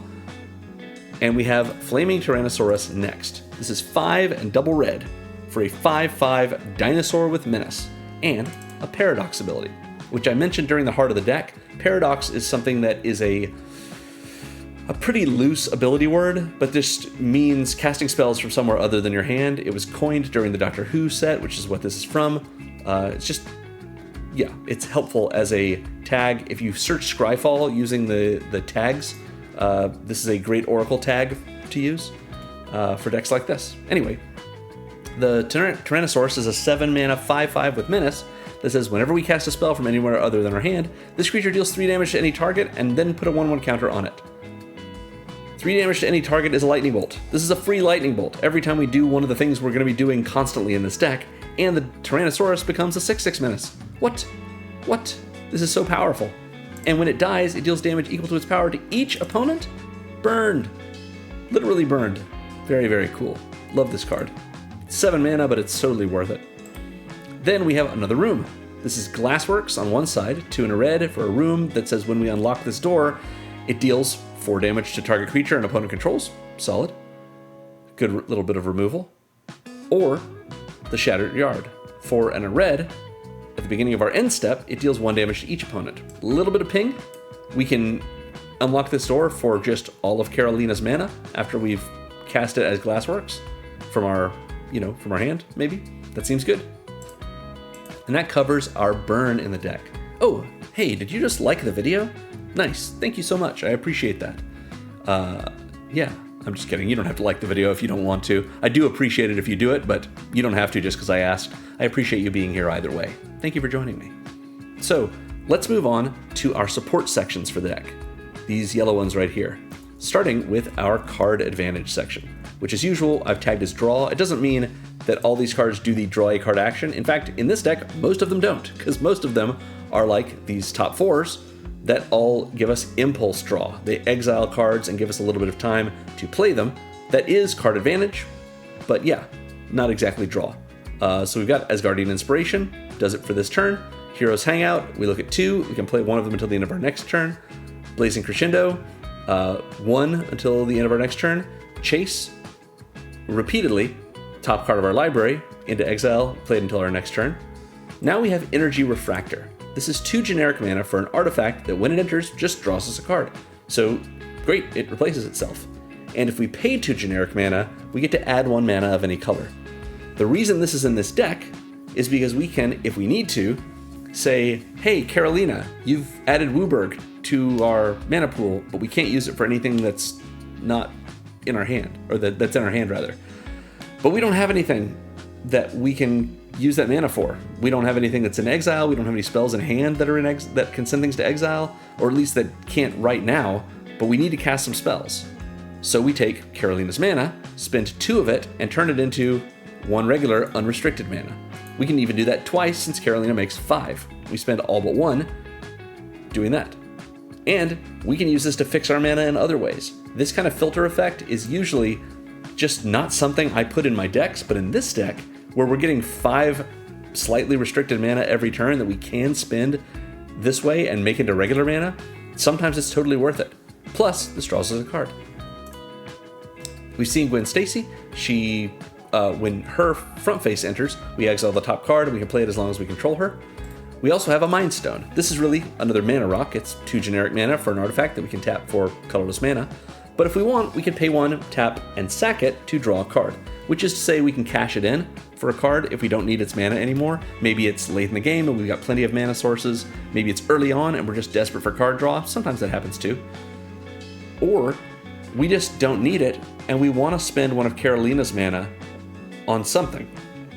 Mind Stone has an activated ability that takes mana, so we can spend Karolina's mana here in order to activate this ability that sacks the Mind Stone and draws a card. Good options. Reckless Impulse, we've already seen. It is 2 mana, exile the top 2. We can play them until the end of our next turn. Same for Ren's Resolve. Same for Crossover Collaboration. Shadow of the Goblin puts a card in our hand after having us discard a card, that's rummaging. Normally, I wouldn't call that card advantage, but in this deck, we care about discard. So this is a card that's not just there, not drawing us a card. It's actually discarding a card and drawing us a card. That's pretty good. In addition, notably, it says at the beginning of your main phase, first main phase, discard a card. Then, if you do, draw a card. What if we don't have a card in hand? What if the only card we had in hand was an instant that we respond to this trigger with, being that it's the card we drew during our draw step that turn, and we just cast it. Now, what Unreliable Visions will do for us is it will make us discard nothing, since our hand is empty, and then nothing else, because it says if you do draw a card. So yeah, we're going to have to discard and draw, but it's still pretty good to do. And then, of course, Unstable Amulet comes in, gives us 2 energy. We can tap it and pay those 2 energy to exile the top card, and we can play it as long as we control the Unstable Amulet, or really, until we exile something else with Unstable Amulet. So yeah, maybe even when it's gone away. I think so, yeah. Anyway, Faldorn. We can pay 1 to discard a card to exile the top part of our library and play it this turn. Similar to what I was saying with Shadow of the Goblin, this is us losing a card in order to get a card, but this second card we might be able to better cast since we have mana from Karolina. Glimpse the Impossible exiles the top 3 and we can play on this turn. Hex Magic exiles our whole hand, replaces it with card draw, and we can play the ones that were exiled from our hand until the end of our next turn. Lelia, every time she attacks, we exile the top card of our library and we can play it this turn. Light Up the Stage, exile the top 2 until our next turn, we can play them. End of our next turn, that is. Molly gives us, until the end of our next turn, we can play the top card of our library from exile when we power her up. Monastery Raid lets us exile the top 2, or X, if we free run it. We can play it until the end of our next turn. Tavern Brawler, we can play it this turn. We exile the top card of our library at the start of our upkeep, or our commander will at least. Next we have Vega the Watcher. Haven't seen this one yet. 1, a white, and a blue. Colors we're not used to seeing in this deck. For a 2/2 legendary bird spirit with flying that says whenever we cast a spell from anywhere other than our hand, we draw a card. So Vega cycles us through our deck so fast compared to all of these spells that we're casting and putting things in exile and casting from there. Vega keeps our hand full the whole time. This card, it can't be overstated how good Vega is in this deck. Plus, a 2/2 flyer seems neat. Nice owl spirit to go along with Karolina up in the air. We've seen Wild Wasteland replaces our draw step with, or essentially replaces our draw step by making us skip it, but first we exile the top 2 and we can play them this turn during our upkeep. Next we have the Case of the Locked Hothouse. This is the 1 mono green card in the deck. 3 and a green for a Case enchantment. This is another kind of permanent that you haven't seen yet. It has 1 ability, and then once we have met its solve condition at our end step, it has another ability. So the way this works is 3 and a green, it lets us play an extra land on each of our turns, which is Exploration. That's not really worth 4 mana, but it's still good in our deck because we have so many effects that let us draw cards or exile cards and play those cards, not just cast, but play them from exile. Case of the Locked Hothouse lets us have an extra land drop, so we're able to make sure we don't miss any land from all of this card advantage we have. Then, if we get to our end step, and Case of the Locked Hothouse isn't solved, and we control 7 or more lands, it becomes solved, and it gains the ability that we can look at the top card of our library at any time, which we've already talked about is so good in this deck, and we can play lands and cast creature and enchantment spells from the top of our library. We can play lands from the top, and we have an extra land drop because we do keep this ability even once it's solved. We can cast creature spells. We've got 21 of those other than our commander. We've got 9 enchantments, so 8 more other than the Case of the Locked Hothouse. So that's a solid number of cards, almost 30 cards, plus all of our lands that we can cast or play from the top of our library, which will, if we're casting spells, trigger anything that cares about us casting it from somewhere other than our hand. We can use Karolina's mana to cast those spells, since those spells they're being cast from the top of our library rather than from our hand. Yeah, so being able to go through this, knowing what's on top of our library is really helpful. Getting things off the top of our library by playing those lands or casting those spells can really help us. And of course, we get that extra land drop. So Case of the Locked Hothouse does a lot for us in this deck. We've seen Chandra. Chandra lets us exile the top card of our library when we +1 hurt, and we can cast that card this turn, right away if we want to, not just this turn. Daredevil, when we attack, which again is not just attacking with Daredevil, it's whenever we attack with anyone. We can exile the top card of our library, which we know what it is, thanks to his radar sense. And if it's a hero, he becomes a 5/5 until end of turn. Cool. We can also play it this turn. Ignite the Future, exiles the top 3. We can play them until the end of our next turn, and we don't have to spend mana on them if we have cast this from a graveyard. Interdimensional Web Watch enters and exiles the top 2, and we can play them until the end of our next turn. Invasion of Kaldheim does the Hex Magic thing again. Nico lets us discard a card to exile down to the first non-land we find in our library and cast it without paying its mana cost. Prosper exiles a card from the top of our library and gives us until the end of our next turn to play it when we get that trigger at our end step. Wild Magic Sorcerer gives us more card advantage by giving the first spell we cast from exile each turn cascade, so we're casting a second card. Escape to the Wild exiles 5 cards. We can play them until the end of our next turn, and we can play an extra land this turn. And then, yeah, we've seen these two. So Painter Studio, if we unlock it, we exile the top 2, and we can play them until the end of our next turn. Quint lets us discover, which is letting us cast a spell from exile, but also we can ultimate him and exile any number of cards from our graveyard, get a bunch of red mana, and we can play them this turn. And of course, Charred Foyer exiles the top card of our library at the beginning of our upkeep, and we can play it this turn, as well as the Warp Space, giving us the ability to play once per turn to pay 0 generic mana rather than the mana cost for any spell we cast from exile. That's a lot. That's 35 cards. Am I right? 35? 35 cards that give us card advantage in this deck. Yeah, we're not going to be worried about having an empty hand or not having access to spells. And because our commander gives us an extra 5 mana every turn, even though it's only spendable in some ways, most of those ways are in this section. So we're not worried about being able to cast these spells. So mana advantage in the command zone and a huge amount of card advantage right here. Yeah, this deck goes pretty hard and pretty fast. So that is our card advantage section. Let's go now to our acceleration section, which as usual I've just tagged as ramp. So of course we're running Soul Ring. Single generic mana for an artifact, taps for 2 colorless. Very powerful, goes in basically every deck, so put it in yours. We've got a Wayfarer's Bauble as well. This is a single generic mana for an artifact that if we pay 2, tap, and sack it, we can search our library for a basic land, put it on the battlefield tapped, and shuffle. So that's just Rampant Growth. We pay 1, and then we pay 2, which is what Rampant Growth costs anyway, but since we're doing it on separate turns, it's almost like we didn't have to worry about getting green mana the way that anyone who's playing Rampant Growth would. Not that they worry about it. If you're playing a green deck, you've got plenty of green sources. But the point is, Wayfarer's Bauble can find us whatever specific color we need in this deck, since we've got access to every color of basic, or every type of basic.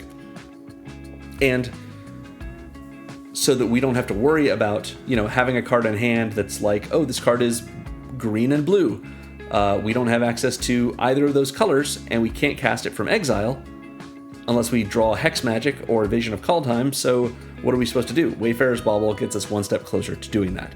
In addition, this is an activated ability, so we can use Karolina's mana to pay and crack the bauble. Next we've got Arcane Signet. This is 2 generic mana for an artifact that taps for 1 mana of any color in our commander's color identity, and Karolina is a 5-color commander.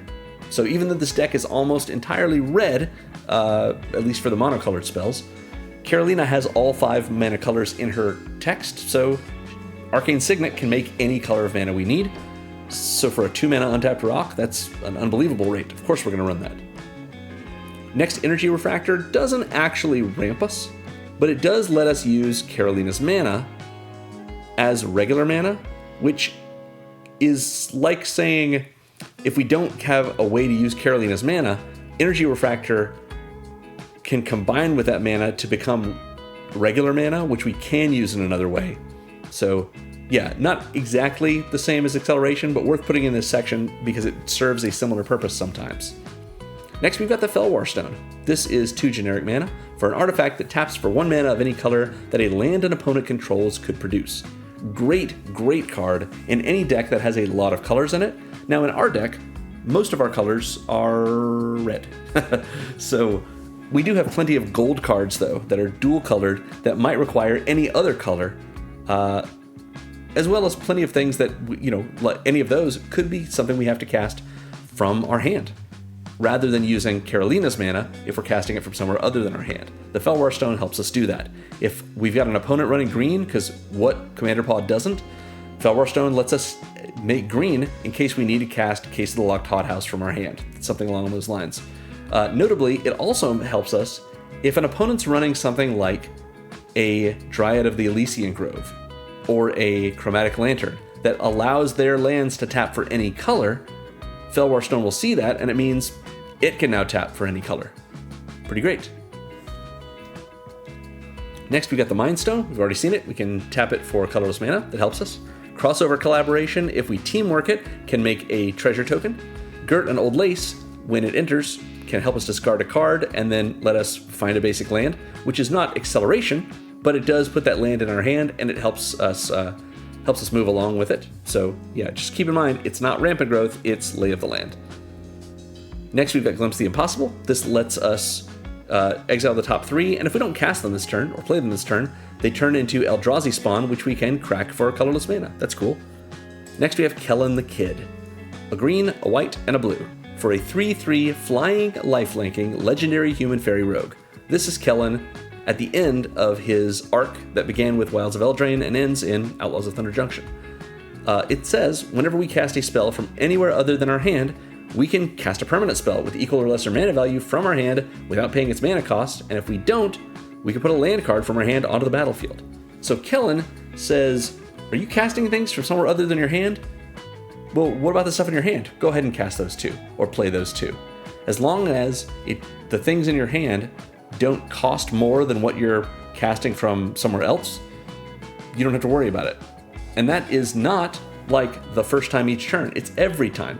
So it's another great way for us to get lands out of our hand, that's why he's in this section, to be able to make even more mana and to use those cards that we're drawing so many of and just keep our hand empty of lands since they're in play. Next, we've got Relic of Legends. This card is so good in this deck. We have so many legendary creatures.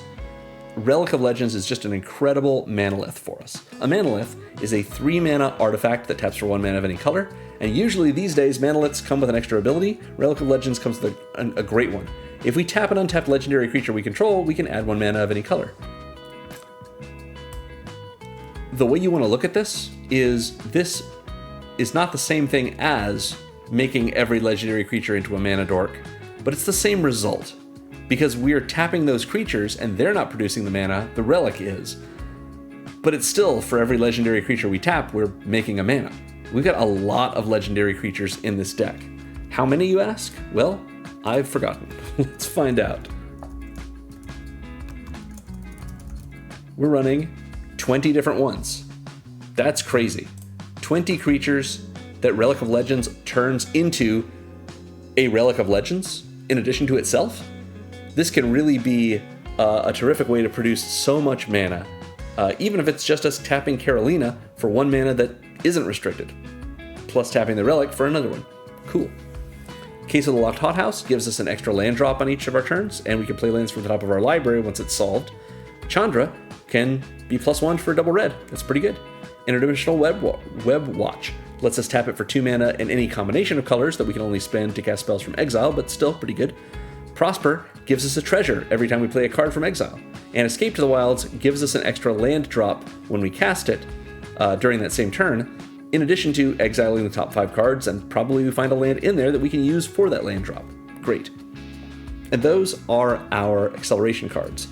But we also have a few discounts, if I can spell it. Yeah, we have a couple of cards that discount us. We've already seen a few.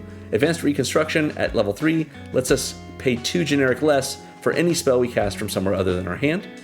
And Warped Space lets us pay 0 generic rather than the mana cost for a spell we cast from exile once each turn. But we're also running Doc Orlok. Doc Orlok, Grizzled Genius, is a green and a blue for a 2/3 legendary bear druid from Thunder Junction that gives all of our spells we cast from our graveyard or from exile a discount of 2 generic mana.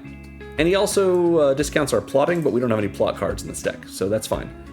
Anything we're casting from our graveyard, which is not many things, or from Exile, which is most things, costs 2 generic less. I usually don't run a discount effect if it doesn't apply to at least 40 cards in my deck, because the math works out. If you are running a discount effect that applies to fewer than 40 cards, you might as well run a mana rock that costs the same and ends up making more mana for you or helping your mana out better. But that is for discount effects that only discount things by 1. Doc Orlock discounts them by 2, which means we don't have to go quite as far for that threshold in order to be able to get value out of him. And so, a pretty nice little effect for just a 2-mana 2/3 to give us a lot of discounts and make our mana and Karolina's mana go so much farther. Those are our discounts. Next up comes our interaction spells, which, as usual, I've tagged as removal. It's a red deck. It's almost an entirely red deck. I mean, it's primarily a red deck, we'll say it that way. So of course we're running Lightning Bolt. You gotta put Lightning Bolt in your deck if you're running a red deck. It's from Alpha, it's a classic, and it's still powerful. A single red for an instant that does 3 damage to any target. We can burn faces with this. We can kill planeswalkers. We can help defeat our own invasion of call time. Or we can just kill creatures. We can kill any number of creatures. There's so many creatures that die to Lightning Bolt. So put Lightning Bolt in your deck. Similarly, we've got the 2 ubiquitous, or at least ubiquitous in my decks, white removal spells. They're almost the same thing. Path to Exile and Swords to Plowshares are both a single white mana for an instant that exiles the target creature and gives that creature's controller a little kickback. Swords to Plowshares gives that creature's controller life equal to the creature's power, and Path to Exile lets that creature's controller rampant growth. Search for a basic, put it on the battlefield tapped, and shuffle. So both of these are unconditional, single mana, instant speed, exile effects for creatures, and all you have to do is pay a white. So good. So good. Love these cards. Next we've got a Braid, and we've got the Secrets of Strixhaven Mystical Archive art because it's gorgeous. 1 and a red for an instant that does 3 damage to a creature or destroys an artifact. Great. Nice way to kill an artifact. Nice way to maybe kill a creature. Good. Spider-Man 2099 at our end step, if we've played a land or cast a spell from Exile, or rather from anywhere other than our hand, he'll do damage equal to his power to any target, which means we can hit creatures or planeswalkers with that if we want to. Pretty good. Next we have Annie Joins Up, another Thunder Junction card. 1, a red, a green, and a white for a legendary enchantment that says when it enters, it deals 5 damage to a creature or planeswalker an opponent controls. Solid removal. But that's not why it's in this deck. Because it says if a triggered ability of a legendary creature you control triggers, that ability triggers an additional time. So that's not just things like Kellen letting us cast or play something else from our hand when we cast something from somewhere other than our hand, or Nico giving us some burn on our opponents when we cast something from outside our hand.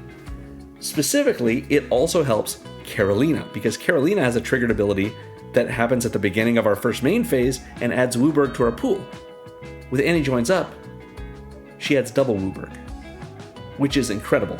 Double Wooburg is enough to activate Door to Nothingness, which we do not run in this deck, but if you did, wow, that would be so much fun. Being able to say Annie Joins Up plus our commander plus Door to Nothingness means a player loses the game every turn. What an incredible 3-card combo that's never going to happen. But in any case, getting double Wooburg in your pool at the start of every turn means essentially you can cast any and everything you exile that turn that, or that was exiled last turn that you have until a turn to cast. Annie Joins Up really helps us out, increases our mana a lot. I would have even put it in the acceleration section for that representation if it weren't doing so many other things, and so it's actually the only synergy card we got in this deck, which we'll see later. But in any case, it's in this section because it also comes in and does 5 damage to a creature or planeswalker. Great. Chandra can do 4 damage to a target creature if we -3 her. Invasion of Kaldheim's Backside, Pyre of the World Tree, can do 2 damage to any target when we discard a land card. Flaming Tyrannosaurus gives us a lightning bolt to any target whenever we cast a spell from anywhere other than our hand. And Glassworks, the left side of this room, does 4 damage to target creature and opponent controls when we unlock that door. Cool. That is our interaction section. we've already seen the one Wrath that we're running in this deck, which is Avatar's Wrath. Pretty solid, puts every creature except one on the battlefield into exile. Everyone can recast those creatures for just 2 generic, but our opponents can't until our next turn. So we can use Karolina's mana to get those creatures back if we want to get our creatures back, or contribute to it at least. Yeah, pretty good. And that's our one Wrath, and so that is all of the support section of our deck. We do have some supplemental categories. I'm going to start us off with our Payoffs. We got a bunch of these. These are all cards that reward us for doing what we were going to do anyway. And I know you're thinking, wow, that's a lot of money we spent on it. It's because Nico is in this section, and Nico's a $30 card. So Alex lets us have a +2/+0 and haste on any creature we have enter, including himself, if it entered from somewhere other than our hand. Great. Containment Construct rewards us for discarding cards because it exiles them and lets us play them this turn.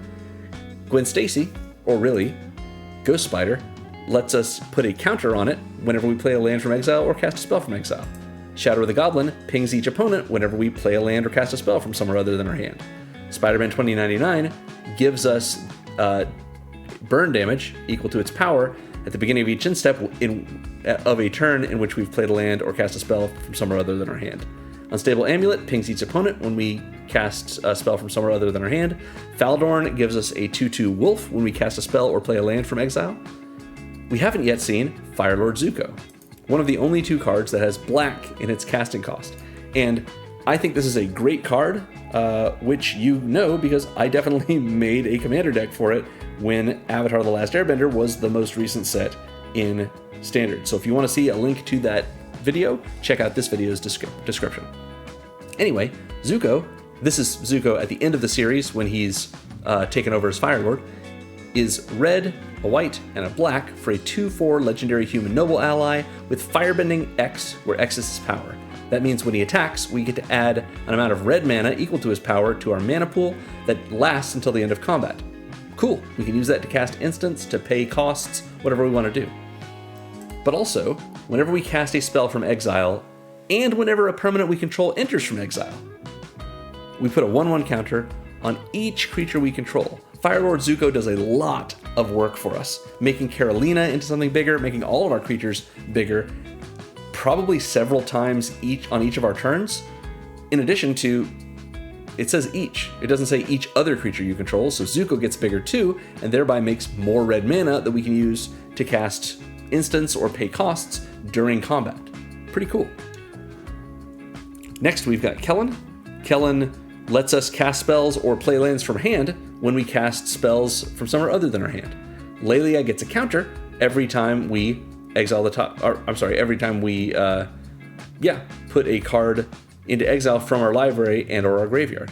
Vega draws us a card every time we cast a spell from somewhere other than our hand. Iraxa, Empress of Mars, we've yet to see. This is another Doctor Who card. It's 2 and double red for a 5/4 legendary alien warrior with trample and battle cry. Whenever Iraxa attacks, every other creature that we have that's attacking also gets +1/+0. So pump up the whole team. And Iraxa has a paradox ability. Whenever we cast a spell from anywhere other than our hand, we make a 2/2 red alien warrior creature token. So bonus warriors, this is kind of a reference in this deck, I guess, to Karolina being an alien, I guess. This is her people, maybe? I don't remember what they're called. I think it's a kind of a long word. I'm not sure. Anyway, Iraxa rewards us with these 2/2 tokens and can make them all into 3/2s when they attack with her. Yeah, seems good. Next, we've got Nico. Nico, of course, burns each opponent for 2 whenever we cast a spell from somewhere other than our hand. Prosper gives us a treasure token whenever we play a card from exile. Wild Magic Sorcerer lets us cascade with the first spell we cast from exile each turn.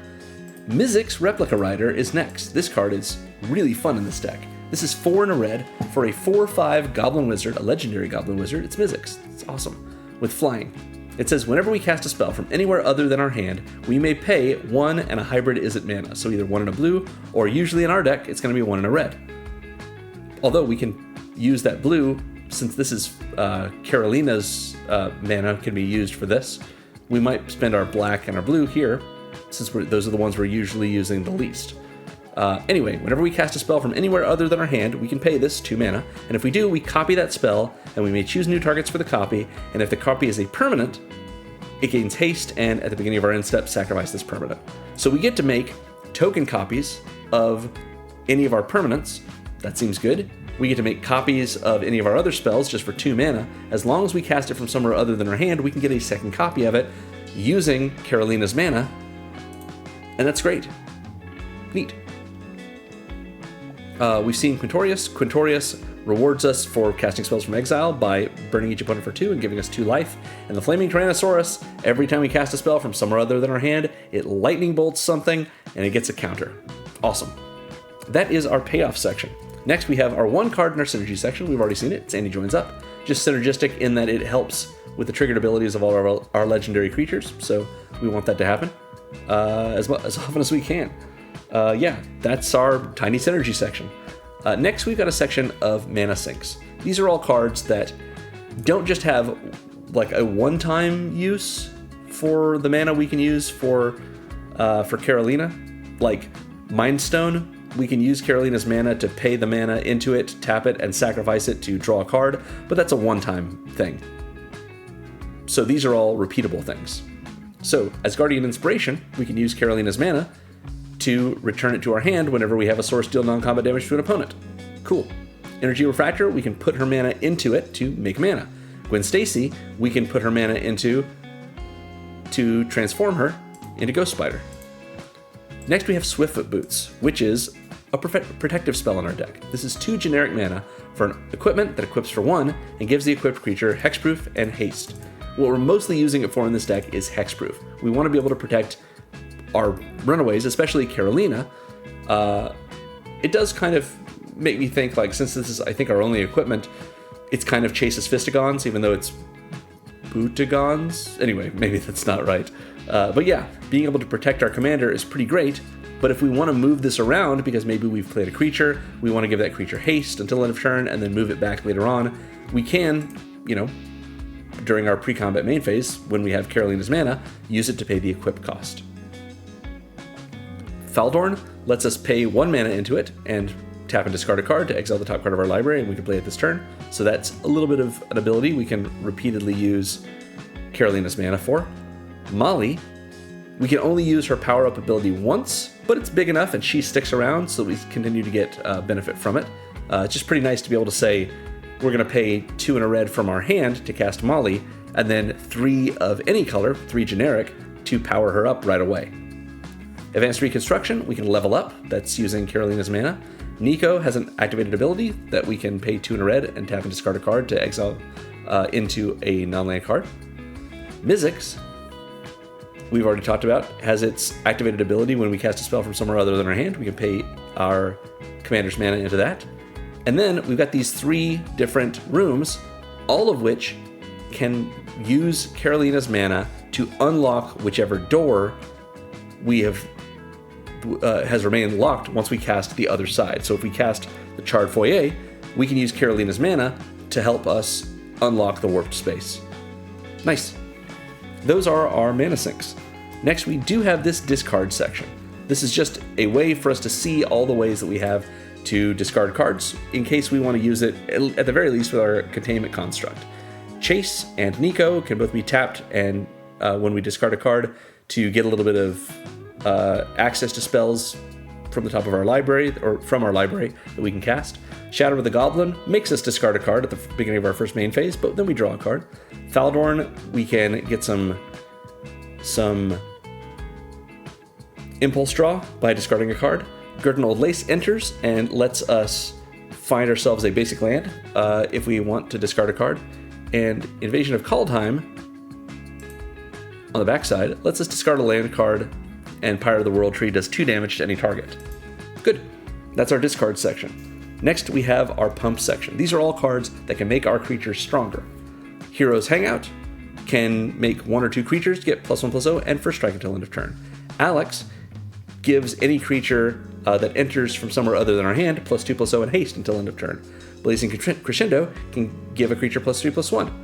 Firelord Zuko, the best one in this section, puts a counter on all of our creatures when we cast a spell from exile or a permanent enters from exile.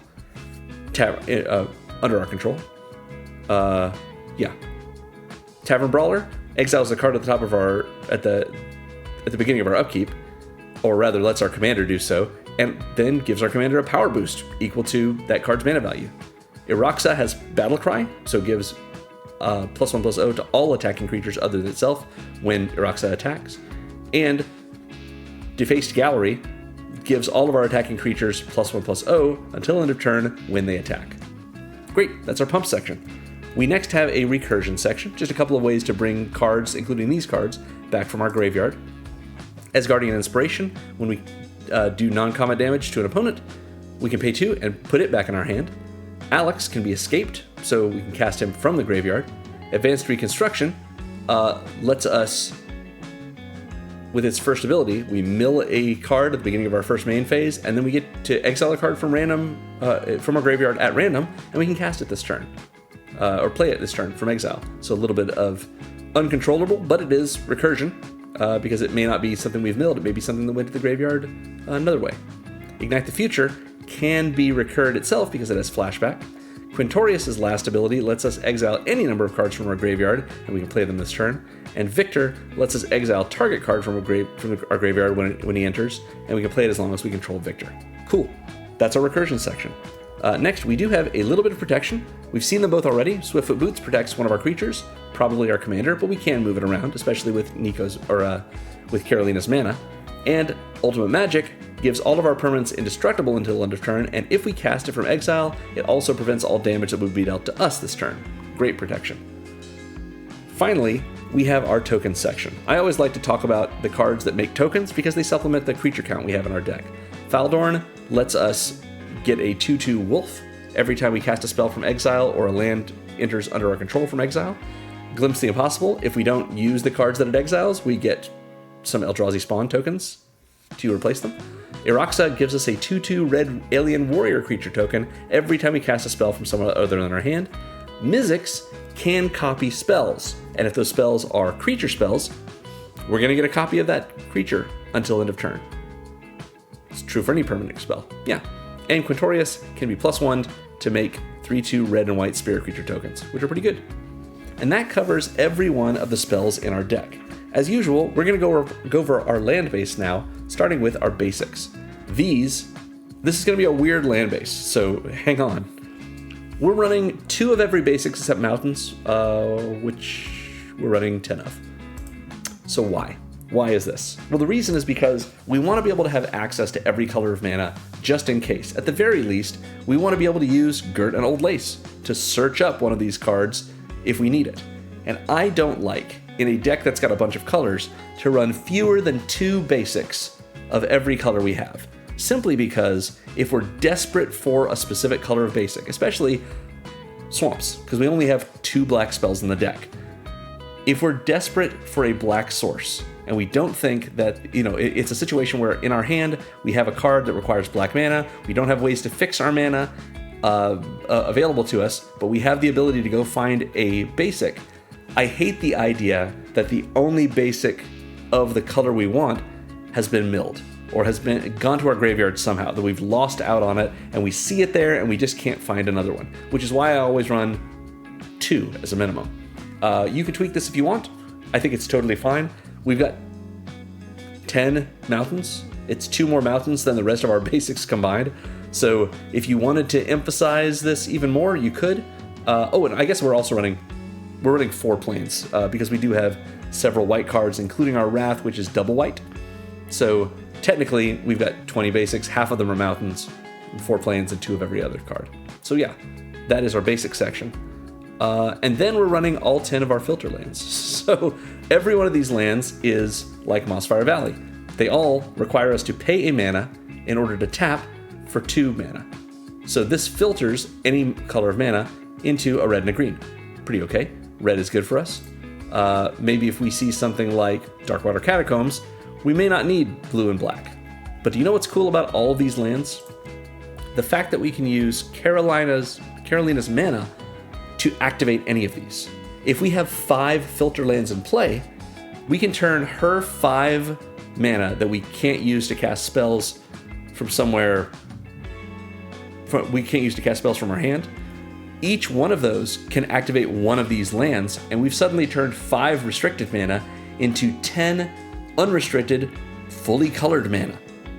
That's why I can't think of any other deck I've ever built or ever wanted to build that goes hard on filter lands this way. Because the more colors in your deck, the fewer filter lands you want, because you don't want to be restricted to just getting those colors of mana. But by using these lands to double the amount of mana that our commander makes, even if it's not quite the colors we want, we just, if we need some mana that we can use with Karolina, and it happens to be red, well, then we just don't spend our red mana through our filter land, unless the filter land would also make red.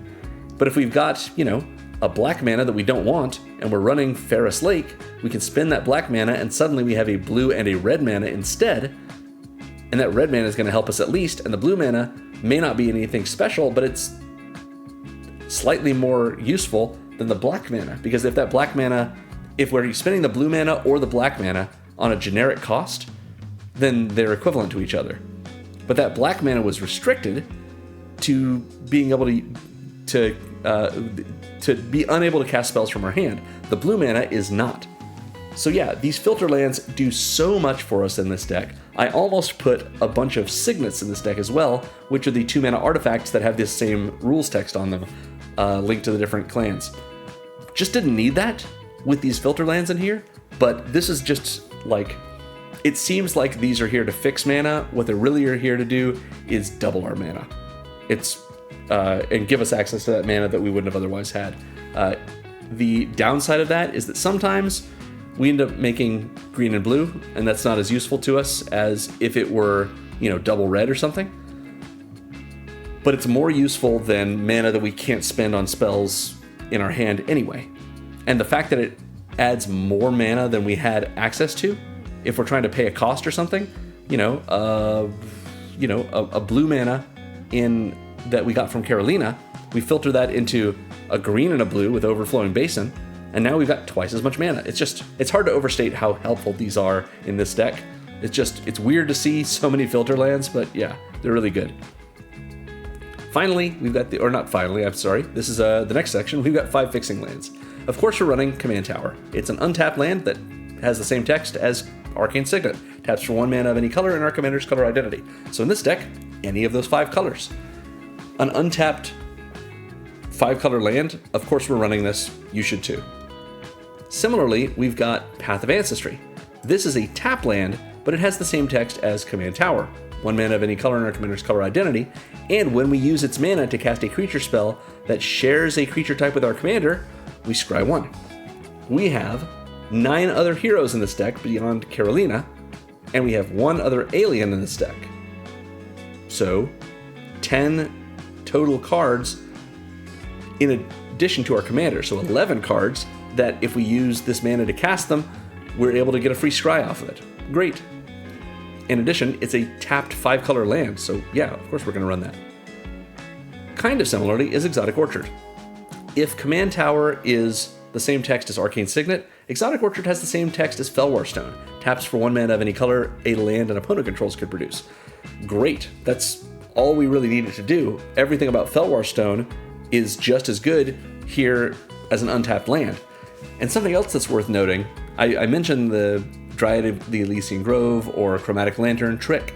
What if your opponent has an Exotic Orchard? Then that means their Exotic Orchard sees all of our other lands.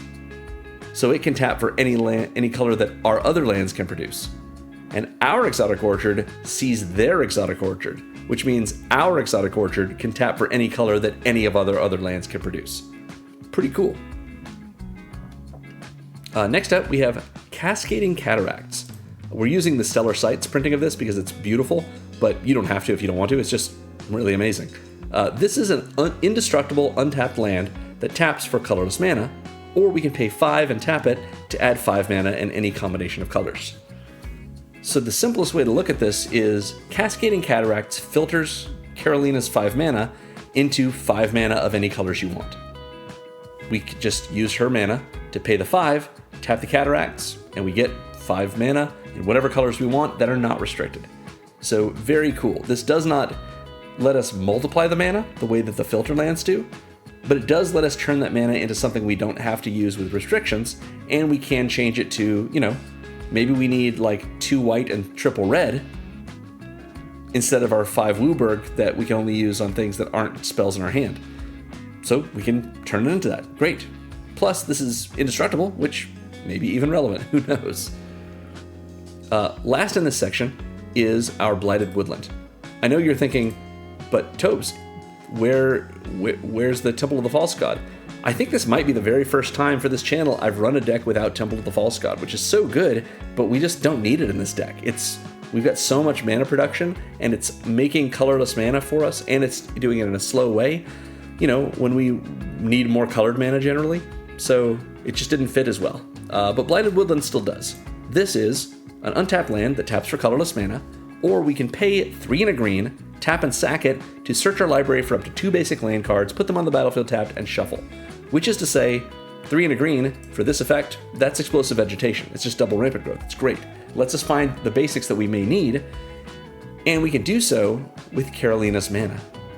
If we just pay, white, blue, black, and green into the woodland, tap it and sack it, we go find ourselves 2 basics, and we're set. And we haven't even spent our red mana that she made for us. So this is a really cool way for us to get a land into play that we can tap for mana immediately, or if we don't need to, use our commander's mana to go find ourselves 2 colored sources of the types we most need, even if they're just 2 of our 2 of our mountains. Yeah. So those are our fixing lands, and we finally have these utility lands. We're going to talk about Demolition Field first.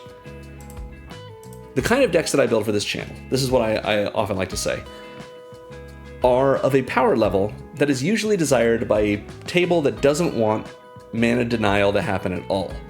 And that's fair. Even if it's not mass land destruction, sometimes people just don't want other players messing with their lands. That is not a thing you have to be okay with in Magic. It's okay if you don't like it. The problem is sometimes someone has a problematic land in play, something that is empowering their game plan or preventing you from executing your own. For example, someone who is running a Rogue's Passage in their Voltron deck and making their huge Voltron commander unblockable, that's a threat. Someone who is running a Glacial Chasm, like a friend I have, who likes to prevent decks that win with damage, like ours, from winning with damage, that's a problem, that's a threat. And in Magic, threats have answers.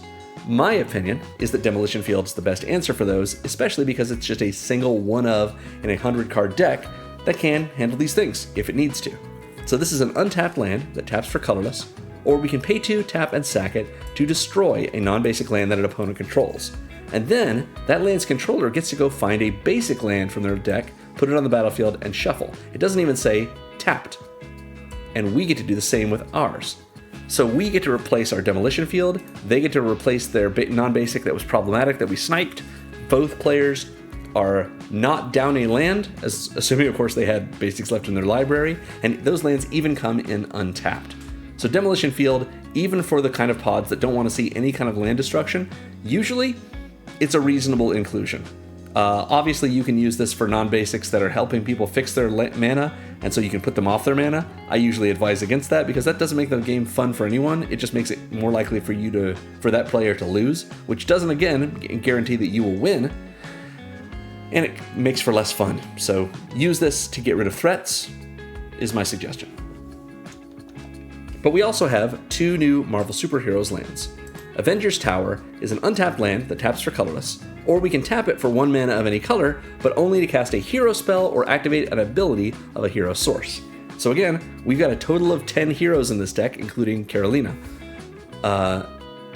And several of them have activated abilities that require mana, colored mana, like Molly and Nico. So yeah, good option for us there. Or we can pay 4 and tap it to look at the top 3 of our library, reveal a hero from among them, and put it in our hand, and put the rest on the bottom in any order. So not usually are we using this ability, but we can. It's nice to be able to spend 4 of Karolina's mana, since this is an activated ability, to look at the top 3 and maybe find one of the Runaways. I feel like this deck's story is that Karolina has gotten separated from the rest of the Runaways, and she's trying to reassemble them. In my mind, if I were playing this deck, I would look at it as, if I can get all 6 of the Runaway cards in play at the same time, I've gotten the moral victory of that game. So yeah, Avengers Tower helps us dig for them, and that's pretty good. At the very least though, even if we don't find a hero card on top of our library, what we've done is we have changed the top cards of our library, which if we have something like Daredevil in play and we know what's on top, this helps us get cards that we don't want on top of our library, because we don't want to impulse draw them. It gets them off the top, puts them on the bottom. That's fine too. Last, we have the Baxter Building. This is an untapped land, taps for colorless. We can pay 4 and tap it to add 4 mana in any combination of colors. So sort of a Cascading Cataracts, but 4 instead of 5. That's pretty good. Obviously lets us filter Karolina's mana into regular mana and whatever colors we want. Or we can pay 4 and tap it to draw a card if we control a creature toughness 4 or greater, which is not hard for us to get. Don't have a lot of them, but we got the option to do this and give ourselves a little bit of card advantage if we're not just using it to filter her mana into mana that's unrestricted. Good options for us either way. And that sums it up. Again, I'm releasing new Marvel Superheroes Commander decks every Thursday through mid-August when the Hobbit set drops, so let me know in the comments if you'd like to see a specific commander or style of deck. I only have one more left after this one, but yeah, it's coming soon. Anyway, thanks for watching, everyone. If you want to support what I do here, make sure to like and subscribe, ring the bell if you want to be notified when my videos go live, consider becoming a member of this channel on YouTube, or joining my Patreon at patreon.com/secondmonitormagic. And remember, most of all, that magic is fun. You should play more Magic.